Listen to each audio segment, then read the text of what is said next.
ఖమ్మం జిల్లా వరప్రదాయని సీతారామ ప్రాజెక్టు అన్నారు మాజీ మంత్రి ఎమ్మెల్యే హరీష్ రావు. ప్రతి మండలం, ప్రతి గ్రామం, ప్రతి ఎకరానికి సాగునీళ్లు ఇవ్వడానికి అప్పటి బీఆర్ఎస్ సర్కారు ప్రణాళిక రచించిందన్నారు. తొలి సీఎంగా బాధ్యతలు స్వీకరించిన కేసీఆర్ ఖమ్మం జిల్లా సాగు, తాగునీటి కష్టాలు తీర్చే కలల ప్రాజెక్టుగా సీతారామ నిర్మాణం చేపట్టారని హరీష్ రావు చెప్పారు. కాంగ్రెస్ ఎన్ని కుట్రలు పండినా రాష్ట్ర ప్రజలకు వాస్తవాలు తెలుసని స్పష్టం చేశారు.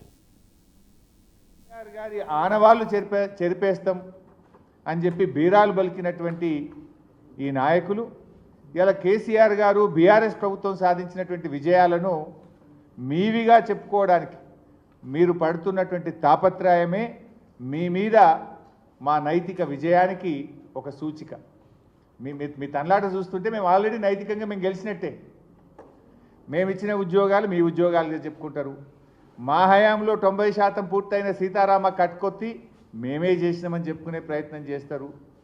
మా ప్రభుత్వంలో నిర్మించిన ఫ్లైఓవర్లకు రిబ్బన్లు కత్తిరించి మేమే కట్టినట్టు ఫోజులు ఇచ్చే ప్రయత్నం చేస్తున్నారు. మా ప్రభుత్వంలో ఆర్డర్లు ఇచ్చి తయారైన బస్సులకు జెండాలు ఊపుతూ మేమే చేసినామని చెప్పే ప్రయత్నం చేస్తూ మీరు ఇంతకు మించి ఏం చేసినారు? ఒక్క మంచి అడుగు పడ్డదా? సీతారామ నిర్మాణం కోసం మేము కృషి చేస్తుంటే ఆ రోజు ఇదే కాంగ్రెస్ పార్టీ నాయకులు కోర్టుల్లో కేసులు వేసిండ్రు. సో ఆ రోజు వారు చెప్పింది నా జీవిత కళ, ఆకాంక్ష అని చెప్పి ఆ రోజు తుమ్మల నాగేశ్వరరావు గారు చెప్పారు. మరి ఈరోజు ఆ పార్టీ నాయకులు ఏం మాట్లాడుతుండో కూడా మనం చూస్తూ ఉన్నాం. నేను అడుగుతున్నా తుమ్మల నాగేశ్వరరావు గారిని, సీతారామ ప్రాజెక్టు నిర్మాణం ఇది బీఆర్ఎస్ పార్టీ ఘనత కాదని గుండెల మీద చేసుకొని చెప్పమనండి. నిజంగా కేసీఆర్ లేకుండా ఇంకొకరు ఉంటే అంత గొప్పగా ఖమ్మం జిల్లా గురించి, సీతారామ ప్రాజెక్టు గురించి రూపకల్పన జరిగేదా అని నేను అడుగుతా ఉన్నా. ఈరోజు ఇవాళ సీతారామ అనేటువంటిది కేసీఆర్ గారి కళ, ఇవాళ ఆయన కృషి ఫలితం. ఎందుకంటే వారు చాలా దూరదృష్టితో ఆలోచించారు. కేసీఆర్ గారు ఖమ్మం జిల్లా 2 పంటలు పండాలి, 2 పంటలు పండేటువంటి జిల్లాగా ఖమ్మం జిల్లాను మార్చాలని చెప్పి వారు సీతారామ ఎత్తిపోతల పథకానికి రూపకల్పన చేసినారు.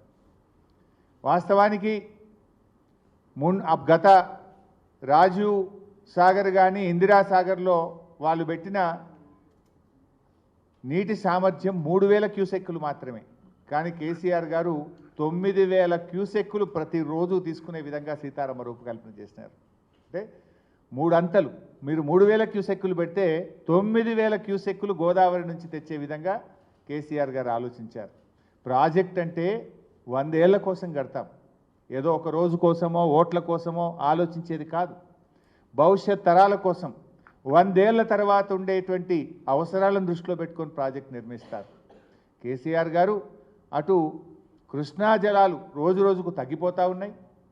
కృష్ణాలో నీళ్లు రాకపోయినా గోదావరి నీళ్లతో సాగర్ ఆయకట్టును కూడా సప్లిమెంట్ చేయాలని ఆలోచన చేశారు. ఖమ్మం జిల్లాలోని ప్రతి మండలానికి, ప్రతి గ్రామానికి, ప్రతి ఎకరానికి సాగునీరు అందించే విధంగా సీతారామ ప్రాజెక్టును రూపకల్పన చేసినారు. అంత గొప్పగా ఆలోచించింది. వీళ్ళు మాత్రం అక్కడ పోయి ఏదో నెత్తి మీద నీళ్లు చల్లుకోగానే తమ పాపాలన్నీ పోతాయి అన్నట్టు ఇదంతా మేమే చేసినామని ప్రజలు నమ్మిస్తామని అనుకోవడం అది పొరపాటు. ఎందుకంటే ఆ ప్రాజెక్టు పేరే సీతారామ ప్రాజెక్టు. శ్రీరామచంద్రుడు సత్యవాక్ పరిపాలకుడు, సత్యానికి ధర్మానికి ప్రతిరూపమైన భగవంతుడు శ్రీరామచంద్రుడు. ఆయన పేరు మీద కట్టిన ప్రాజెక్టుపై అసత్య ప్రచారాలు చేస్తే మిమ్మల్ని ఆ భగవంతుడు కూడా క్షమించడు. మీరేదైనా నిజంగా నిర్మాణం చేసి మీ హయాంలో పూర్తి చేస్తే ఆ విజయాలు మీరు చెప్పుకోండి, మాకేం అభ్యంతరం లేదు. ఇతరుల ఘనతను తమ ఘనతగా చెప్పుకునే దారిద్ర్యం నుంచి బయటకు రావాలని నేను కాంగ్రెస్ పార్టీ నాయకులకు హితవు పలుకుతా ఉన్నా.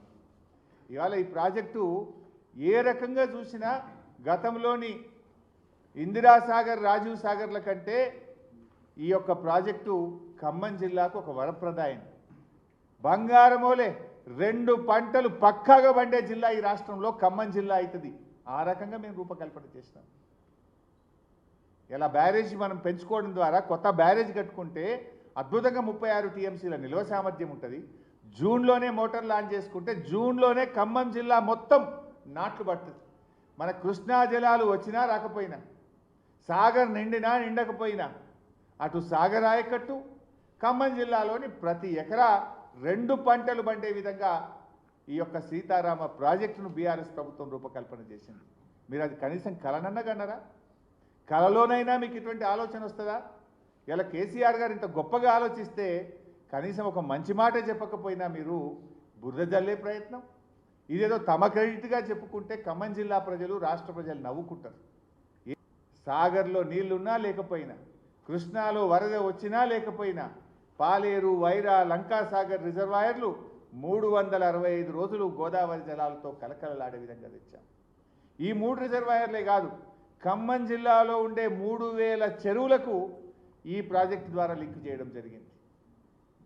ఈ 3000 చెరువులు, ఈ 3 రిజర్వాయర్లు ఇవన్నీ కూడా ఇంటర్లింక్ చేసి అటు సాగర్ ఆయకట్టుకు, కొత్త ఆయకట్టుకు కూడా నీళ్లు ఇచ్చే విధంగా రూపకల్పన చేసినాం. ఆనాడు రాజీవ్ సాగర్, ఇందిరా సాగర్లో జల విద్యుత్ ఉత్పత్తి లేదు. కానీ ఈరోజు సమ్మక్క బ్యారేజ్లో, ఈరోజు సీతమ్మ బ్యారేజ్లో 280 మెగావాట్ల విద్యుత్ ఉత్పత్తికి కూడా మనం సీతమ్మ బ్యారేజ్లో రూపకల్పన చేయడం జరిగింది. ఇవాళ కేంద్రం నుంచి కూడా అటవీ అనుమతులు కానీ, హైడ్రాలజీ క్లియరెన్స్ కానీ, ఇంటర్స్టేట్ క్లియరెన్స్ కానీ, మోటా క్లియరెన్స్ కానీ అనేక అనుమతుల్ని కూడా సీతమ్మ సాగర్కు ఈ ప్రాజెక్టు కూడా బీఆర్ఎస్ ప్రభుత్వం సాధించింది. అంతేకాకుండా స్వయంగా కేసీఆర్ గారే ఆనాటి జల విద్యుత్ శాఖ మంత్రి దగ్గరికి వెళ్ళి మరి వారితో కూర్చొని భైరవ్ సింగ్ షెకావత్ గారితో మాట్లాడి ఈ ప్రాజెక్టుకు అనుమతులు సాధించారు. స్వయంగా ముఖ్యమంత్రిగా తానే పలుసార్లు కేంద్ర జలవనరుల మంత్రి గారి దగ్గరికి వెళ్ళడం జరిగింది. ఎన్నో ఆలోచనలతోని ఖమ్మం జిల్లా ఒక శాశ్వత పరిష్కారాన్ని ఇవ్వాలని చెప్పి బీఆర్ఎస్ ప్రభుత్వం మరి కృషి చేసింది. మేం చేసినటువంటి దీన్ని ఇదేదో మేమే మొత్తం కాంగ్రెస్ ప్రభుత్వం వచ్చిన తర్వాతనే ప్రాజెక్టు కొబ్బరికాయ కొట్టినట్టు, వీళ్ళు రాత్రులంతా కష్టపడి పనిచేసినట్టు ఆ క్రెడిట్ కొట్టేసే ప్రయత్నం చేస్తూ ఉన్నారు. ఏదంటే వాస్తవాలు మాట్లాడండి. తప్పకుండా ఇది మాకు చాలా సంతోషం. ఇవాళ బీఆర్ఎస్ పార్టీ కానీ, మా నాయకుడు కేసీఆర్ కానీ ఖమ్మం జిల్లాకు గోదావరి జలాలు రావడం అనేటువంటిది మాకెంతో సంతోషాన్ని ఇస్తుంది. ఇలా ప్రభుత్వం మారడం వల్ల మీకు ప్రారంభోత్సవం చేసే అవకాశం రావచ్చు, దానికి మాకేం బాధ లేదు. కానీ వాస్తవాలు చెప్పండి, వాస్తవాలు మాట్లాడండి. నిజంగా ఈ ప్రాజెక్టు వల్ల ఖమ్మం జిల్లా రూపురేఖలు మారిపోతాయి. ఖమ్మం జిల్లా ఇక ముఖాన్ని మొగులుగు పెట్టి చూడాల్సిన అవసరం లేదు.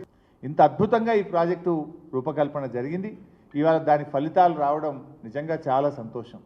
తప్పకుండా బీఆర్ఎస్ పార్టీ ఆధ్వర్యంలో కూడా మొత్తం ఖమ్మం జిల్లా అంతా కూడా పండుగ నిర్వహించుకుంటాం. ఈ ప్రాజెక్టు ప్రారంభమయ్యేటువంటి సందర్భంలో తప్పకుండా ఖమ్మం జిల్లా యావత్తు కూడా ఒక పండగలాగా చేసుకునేటువంటి ఒక శుభ సందర్భం. దీన్ని బీఆర్ఎస్ పార్టీ పక్షాన కూడా బ్రహ్మాండంగా ఒక పండుగను కూడా నిర్వహిస్తాం, ఒక వేడుకను జరుపుకుంటామని చెప్పి కూడా తెలియజేస్తా ఉన్నాం.